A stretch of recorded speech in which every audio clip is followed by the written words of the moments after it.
So then this leads into the last part of this one, which is basically, so the question can be how strong was the relationship between Britain and the colonists by the end of 1763? So of course that changes everything because now the 7 Years' War has ended. So I'll deal with economic ties first because they're kind of the same. So northern colonies still limited by mercantilism. They still can't manufacture. Southern colonies still benefiting from it. Manufacturing is not super developed yet. So it's not straining as much. The only additional bits now is the anti-smuggling legislation has been introduced. So colonists can't bribe officials very easily anymore. And that is something which makes the impact economically more real. And the Vice Admiralty Court is moved to Halifax, Nova Scotia, near Quebec, which is seen as despotism because it's near Louisbourg. Sorry, it was in Quebec province, but near Louisbourg. So it's very close to the old side. And again, that kind of takes it away from the colonial symbols. And as we talked about in the Unit 2, this is quite significant for them. But again, I'm not sure any of these things would have happened without the end of 7 Years' War because it was the need to get the money that they weren't taking before that forced them into these kind of positions. So key one, end of the 7 Years' War. So on the positive side, patriotism was up really high. You know, Pitt had been a good leader. He'd allowed them to be treated with respect in the war. So they'd had that kind of bonding. And there was a sense of shared victory over the French in the 7 Years' War as well. But the problem was the loss of the fear of the French was gone. So that meant, I think, the colonists felt much more comfortable, like pushing against the British because they now had no longer the common enemy, and the shift of focus comes to Britain being the potential enemy. Now, if Britain had just let them carry on with salutary neglect, I'm not sure the end of 7 Years' War would have made much of a difference. But there was a couple of key points in this. Fear of despotism started to creep in from the new French Quebecois colonists, which you can see really manifests itself later on down the line with the Quebec Act. But the two big key things at the end of the 7 Years' War happens is, I think, the salutary neglect. This is where they expose their differences in how they see the relationship and what they want to do.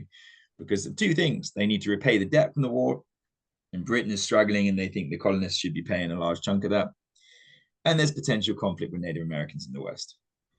So all of these things are now exposed because the colonists are like, great, the French are gone, we can go west. And that leads to Pontiac's rebellion, killing of lots of colonists, the British having to send soldiers to put down a Native American rebellion in the western provinces, having to defend Detroit. They almost captured Detroit City, which is quite impressive for the Native Americans. And the realization that they didn't want them to expand west. Fear of them becoming too powerful. I'm not sure they wanted to restrain their power or they just wanted to avoid the conflicts and not deal with it. But either way, that need to repay the debt meant they decided they were going to tax them eventually. And that really blows up salutary neglect. And the conflict with the Native Americans in the West brings in control and the idea of despotism. So you put it another way that, suddenly the British really actually want to raise taxes in earnest. They've had a very relaxed policy beforehand where nothing was particular, where it wasn't enforced. That's inevitable. You're going to get conflict. But then once it becomes difficult to once it becomes difficult to enforce, once they can't enforce it, then the honor of Britain is in question, and they have to either double down. They either look weak or they have to double down. So you're kind of stuck down a track that doesn't end in a very good place. The end of the 7 Years' War is inevitably going to lead, because of the need to repay the debts and because of potential conflict in the West and the removal of the French as an enemy, the end of the 7 Years' War is going to lead to the detonation of salutary neglect, or more realistically, is going to make both sides aware that what they think salutary neglect is not what the other side thinks it is, and therefore inevitable conflict. The question is, that's going to come out of that, but it's the Proclamation Act that really drives this home, because until they do that, nothing's actually changed. You know what I mean? As in, like, it's still there. But now they've put a 10,000 man standing army on the western frontier. That is an army in peacetime, which they see as despotism. And that's an army in peacetime since the British Civil War has been considered an act of despotism. I don't. Well, again, if you're this is a very old Whig attitude, isn't it? Yeah. This if you read about what the Stuart Kings were doing before 1688, that will resonate with you. Yeah. In practice, the 10,000 man strong standing army is hardly a factor, right? They're scattered all over the place. Yeah. They're in forts in the west. Yeah. They're not really involved very much in enforcement. They're not particularly a threat. They're supposed to be there. I think it's symbolically what they're supposed to be doing, though, isn't it? Because exactly, it's symbol. It's how it's interpreted. It's the principle of the matter. Again, it's a bit like the Stamp Act, the principle of the matter, rather than the sheer economics of it. That's the critical fact. Yeah, but I think they see, because obviously they saw solution. This is restricting their freedoms. And Britain has never, as far as they're aware of, restricted their freedoms before. It was the fact that this land was owned by the French was the problem. So the colonists want to take advantage of these new gains in the West. They're like, great, we can now expand. We can go anywhere. And the British are like, whoa, hang on a minute. Because, they'd allied, at the end of the 7 Years' War, they'd allied with the Native Americans. I don't think they're particularly keen on the colonists expanding, because, again, they would become more powerful. I don't think the British particularly want a colony that's more powerful than them, because I think they realize fundamentally it's going to be difficult to control, but they want the benefits of what it is without allowing them to go too mental. Lots of rich colonists could not access their purchased land. That includes George Washington and Patrick Henry and John Lawrence, like very important people. A lot of the people that ended up leading the revolutionary movement were mostly Virginians as well, ironically, who were the first no taxation without representation people. So the fact they couldn't exploit all that land would be, I think that economic self-interest is there from that. Didn't affect everyone in the colonies. The northern colonies were largely not affected, which might be why it kicked up less than the Stamp Act, because the Stamp Act affected everyone. And, if you're looking at a lot of the original publications and where they started burning effigies was all up in Boston. But the Bostonians wouldn't have really been that bothered. And some of the Northerners actually quite liked this, because at this point they weren't going to create new states. So for Massachusetts and that, Virginia and their rival southern states would just have been getting bigger and bigger and bigger. And that would have been problematic. There's a lot of wanting to restrict your rivals from getting bigger to stop them from expanding. But I think the Proclamation Act is where they realize salutary neglect is not what they think it is. Or I don't know. Do you think it's the end of the 7 Years' War obviously is making that inevitable, but is it as important, or is it the Proclamation Act? Or if this question goes to 1765, then I would, well, let's deal with it if it's up to the end of 1763, and then we'll deal with it up to 1765. Which one do you think is more important for causing, how strong was the relationship then with the end of the 7 Years' War, the Proclamation Act, economic ties? Under each of these three, do you think it made the relationship? I'm not inclined to think the Proclamation Act is that significant. Okay. I think it's significant as kind of the beginning of the fault line that really gets bigger very, very quickly. But it doesn't affect, as you say, it doesn't affect everybody. The northern, the heat of the rebellions in Boston. Yeah. Massachusetts Parliament, like I said to you, Parliament was more concerned with Virginia. Yeah. Initially. Yeah. It flipped. Right. I think the catalyst is Virginia. And I think well, maybe both of them, but I think Virginia was more in the ideological drive, and then they're more radical in Boston, so they were willing to take it to another level. The tourist operators in Boston wouldn't like to hear that. The what? The tourist operators. If you go to Boston, yeah.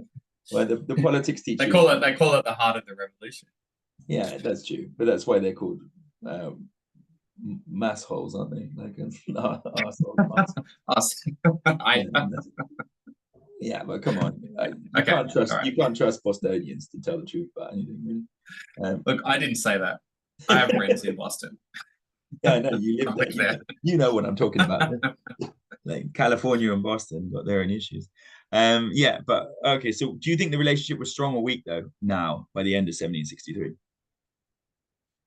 between Britain and the American colonies, compared to before the end of the 7 Years' War and after the end of the 7 Years' War, how much has the relationship changed from strong to weak? I'm not inclined to make a strong. I don't think that it's been severely weakened. Oh, really? I'll go on then. You make that case, and I'll argue the other way. Sorry, just reframe the question for me. So like So so obviously we argued the relationship was still strong because the fault lines were not running before 1763. So now you've got end of 1763. No, that's what I meant. I'm sorry. I put Yeah. it around the wrong way. Oh, I think okay. that the connection was still strong. Yeah. Yeah. You think it's still strong but after the end of the 7 Years' War? Yeah. No, go on then, make the case. Why is it still strong? Well, I think it seems to me 1765 seems to me to be the beginning of the rift. Yep. But strong, but again, strong in what sense? Strong in the sense of British identity, strong in economic interests, strong in. Well, I think it's definitely weakening because I think that the end of the 7 Years' War is going to lead to the end of salutary neglect, which I think brings the political factors on the table. But as you say, they're latent. I mean, this is where it's quite ambiguous, isn't it? Because yeah, but I think it's inevitable. But I think it's inevitable now. Whereas before I think it's latent and something has to happen. I think the end of the 7 Years' War is that thing that happens that is going to make sure that it's definitely not going to be latent. I don't think you could keep it late with their objective of no westward expansion and repaying the debt from the war and making the colonists pay for it. I don't think there's any way they avoid this conflict now. And I think the Proclamation Act reveals that they are not on the same page about what salutary neglect is. Yeah. Yeah. And I think that's quite important because I think it's salutary neglect that keeps the Americans happy. Yeah, I agree with that. I agree. But I just don't think that I think what's difficult in any history subject is to try to avoid seeing everything as an inevitable set of developments. In fact, there's a lot of chance here. Yeah. Britain had responded in a different way. It can also be to do with particular political personalities that emerge that are able to harness the frustration to organize in a particular way. All of these things, in some ways, are hard to predict. Yeah. That there would be conflict, I think, is inevitable. Yes. Given the different interests. Yeah. The way that the conflict is resolved, I don't think is inevitable. No. I think there are different possibilities. Yeah. I'm not saying the relationship is fully broken, but it's definitely weaker, I think, than it was beforehand because the things that were inevitably going to be fault lines are now in the open. Yeah. And even the economic ties, like even the anti-smuggling legislation, the Vice Admiralty Court moving, all these kind of things, smaller they are, that makes the economic ties widen. Because now it's like, the idea where you said before, like, yeah, economically, mercantilism was all right, but it wasn't being enforced. It was fine. Now it's being enforced. Now the fine's big. Now you're being taken out. You can't bribe the officials anymore. They're in there in Nova Scotia. It's harder to bribe. I'm sure they were still smuggling all the time. But yeah, but the consequences were bigger, both for the people, both for the smugglers and for the officials. So therefore, businesses today, tax goes up by 1%, they go mental. So it's like this idea. There's no way. It's a fragile it's a somewhat of a fragile ecosystem, and you're changing the environment. And now it's going to change the calculations on all sorts of levels that you're not going to be able to predict. Yeah.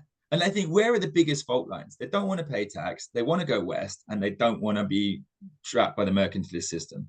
I would say 2 out of 3 of those are now on the table at the end of the 7 Years' War and the end of this year with the Proclamation Act and the anti-smuggling legislation by Vice Court. The only one that's not on the table, and the catalyst one, and that's why if this essay goes up to 1765, I would put Proclamation Act in with the end of the 7 Years' War and add taxes, because I think that the Sugar Act, Stamp Act, and Currency Act change things by weakening the relationship even further. Yeah, that's true. But on the other hand, like as I said, there's no sense in which at this point independence is on the table. No, but it's not the understanding, the self-understanding. The self-understanding is that we're Englishmen. We have rights as Englishmen. Yeah. And when those rights are threatened, we're going to petition England. We're going to, we're going to demand that the government respects our rights. Yeah. Just as any other citizen in Britain has their rights as well. Yeah. Right. Right. But the key, I think, that's thinking of things in terms of being English. That's not thinking of things in terms of being American. Oh, so your argument that their protest actually shows they're stronger because that's right. On the same side. Okay. Yeah. Yeah. Because they're arguing they're petitioning within the system. Yeah. Within the sense of British identity. It only becomes apparent to them once the British double down and they start, this is much later, well, somewhat later, right? We have the horrific Boston Tea Party, right? When that the Britain becomes coercive, that independence now becomes much more of a reality, of a potential reality, but not at this point. Yeah, but I agree with you on the independence thing, but I suppose the question is how strong was the relationship? So it's like you can, in that strength one, I think you could deal with how strong was it literally at that moment, but also like how strong are the fundamentals of a relationship? You know what I mean? Because you can have, say, like you can even have a couple and like a relationship where the two people haven't broken up yet, but you can understand, you can see the underlying relationship is frayed, to the point where it's an inevitability that it will go that way. But they're still committed to the marriage. They're just going to the marriage counselor. They are, but they're not going to the divorce lawyers yet. No, but that's still weaker than it was pre-1763. Yeah. Okay. Yeah. Well, again, I mean, a lot of this honeymoon period's over now. The French are gone. The honeymoon period's over. The French are gone. They got to learn to live with each other. But it's like they've entered into a marriage, to kid you this analogy, it's like they've entered into a marriage going, I promised to do salutary neglect. And they're like, yeah. And then they've realized down the line, they didn't I really what don't that means. I don't understand this analogy very well. I don't know what salutary neglecting your partner and just let them go and I don't think it matters. It's just the idea that I think they've entered into a relationship where they think they're on the same page. But they haven't entered into a relationship. They're there from the beginning. They were British. They left Britain. Yeah. That's more like a child. It's more like a child in relation to the parents, I think, rather than fine. But then it's more like I don't know if we're losing people with these weird analogies now. But it's like that's right. I think fundamentally the fact that they don't have the same concept of war or don't understand what salutary neglect means, or at least understand the other person's concept of salutary neglect. Yeah, absolutely. It leaves a massive area of ambiguity where two different understandings emerge and then they come into conflict. Yeah, I mean, if you're going to look at it, I think the kind of key bit about the inevitability of is the problems that the British face. What are the problems at the end of the 7 Years' War? They're in debt. They can't pay for it. They don't want people to go west. They're trying to limit westward expansion, and they're trying to deal with a centralized government where there's a resistance between the colonies to the centralized government. Is this, and we will deal with it in Unit 4 next week, any different than what the American government faced when they got independent? Because they were worried about westward expansion, dealing with the issue of slavery, economic differences in the north and the south, debt from a war that they couldn't pay with a weak centralized government that was unable to enforce and couldn't stop rebellions from happening from ex-soldiers. Is there a difference? I think that the Americans face the same problems and as the British do in 1763 at the end of the 7 Years' War. The end of both wars, the problems are the same, and I think they solve it in the same way. It's just the Americans accept it, or more like, are the anti-federalists the true inheritors of the American Revolution, and they get squashed? And are the federalists the true inheritors of the British monarchy, and they squash them? Yeah, I mean, I don't think the federalists would understand it that way. No, but if you look at it in power dynamics and dynamics of where the centralized power structure is, who is the real? Yeah, there is an irony. There is an irony, and I agree. I think the anti-federalists are in some ways more consistent. Yeah, it's going to be interesting when we debate that. It's going to be some heavyweight debating on those ones, I think. Who is the real heir to the American Revolution between those two? And there's a lot of ideological stuff to get stuck into. So you would say the relationship was still strong. When do you put it? So if the essay was up until 1765, and that includes now the Stamp Act. How strong is the relationship now? Yeah, I think that it's important to define what you mean by strong. What exactly the relationship you're referring to is. I think they would have to define it in their introduction to know what they were generating as strong. Yeah, I mean, are you talking about economic interests? Are you talking about? I think it's political. Like, you're talking about the self-understanding of oneself as a British subject. I think it's like the. I think I would say they're leaning towards how likely is it to break up. You know, like how well are they interacting with each other, or is it more conflict than unity kind of thing? I think I would think they're going with strong, but the thing is, that's a key word. The word strong can be interpreted in many different ways. That's my point. Yeah. So yeah, but they have to answer these questions nonetheless. So it can go up to 76. So I think it makes a difference. I think it's definitely stronger pre the end of the 7 Years' War. Oh yeah, yeah. And then I think that I agree with you that if it goes up to 1765, you would move Proclamation Act in with end of 7 Years' War. You would have taxation as another one. And I think the Stamp Act really hammers home. And that Stamp Act is where you see the fault lines of social and political coming together for the first time, along with a little bit of economic, to really show where these potential fault lines are now active fault lines. Yeah. Yeah. Anything else you want to add to these ones? No, I think that's what I got. All right, cool. Then the last question they had, which they got, was how were the relationships with Native Americans compared to colonists? So that was an interesting question because they don't really cover it too much. But I would say relationship with Native Americans were pretty bad at the beginning of this period, because obviously they were allied with the French, working with the French in general. And the British wanted land, and Native Americans didn't have a concept of land, so it pulled off them. Obviously, the relationship with the colonists they can deal with because we've covered that in all the different points, but the Native Americans specifically. See if there's anything else you want to add to this. So I think those are quite important. Obviously, they didn't allow them to use their own tactics or their own side. They didn't trade with them like the French did. So I think relationships were pretty hostile. I think they only become better during the 7 Years' War when the French are knocked out and they become their kind of allies. And I think that relationship kind of morphs. So then Pontiac's Rebellion happens, which is obviously probably the low point of Native American relations, because it's an active war. But after that, I think the British intention to stop westward expansion actually benefits so the 7 Years' War is where the relationship changes. Pre 7 Years' War it's bad. 7 Years' War kind of changes. Pontiac's Rebellion is the low point. And then I think after that, it starts to improve because the Native Americans realize the British are their best hope for stopping American expansion. And that's why the Native Americans fight with the British during the War of Independence. Obviously, there are other problematic points like the killing of Jane McCrae on Gentleman Johnny's southern-bound march. But like that still shows the relationship is strong with the British, I think.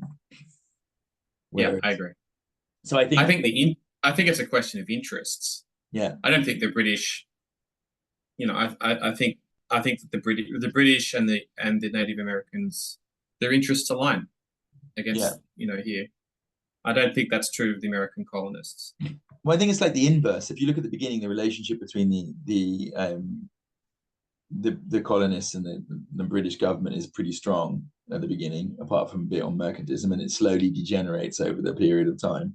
And I think the relationship with the Native Americans is the opposite way around.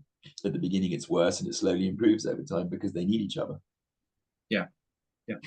Because basically, the Native Americans become to the British what they were to the French. The only thing stopping them, because the Native Americans were with the French and the British, because that was their only hope of stopping the British expanding, and then they were with the British because the only hope of stopping the Americans expanding.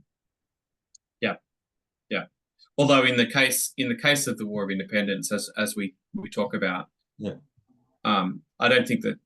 think the alliance with the Native Americans is actually more of a liability for the British than it is of any kind of tangible military assistance. You think because it riles up the militia? Obviously, it does on Burgoyne's march south, but in general, yeah, exactly. Yeah, because they use their tactics against the settlers. Well, I think it reinforces that idea of the British not. I suppose if they want to argue that the British are like the French now, the fact that they are hiring foreign mercenaries and using the Native Americans kind of looks exactly like what the French were doing in the 7 Years' War. Yeah, yeah. And the fact that Britain's main base of operations that they hold from is Quebec, so they have a lot of parallels. I mean, even if it's not necessarily true, for propaganda purposes, it benefits the Americans to be able to say that. Yeah, indeed. All right, I think we finished Unit 1. And anything else you want to add throughout all of Unit 1, or are we done? No, I think we covered it. Cool. So then next week we can do Unit 4, knock off that one. Stop the recording.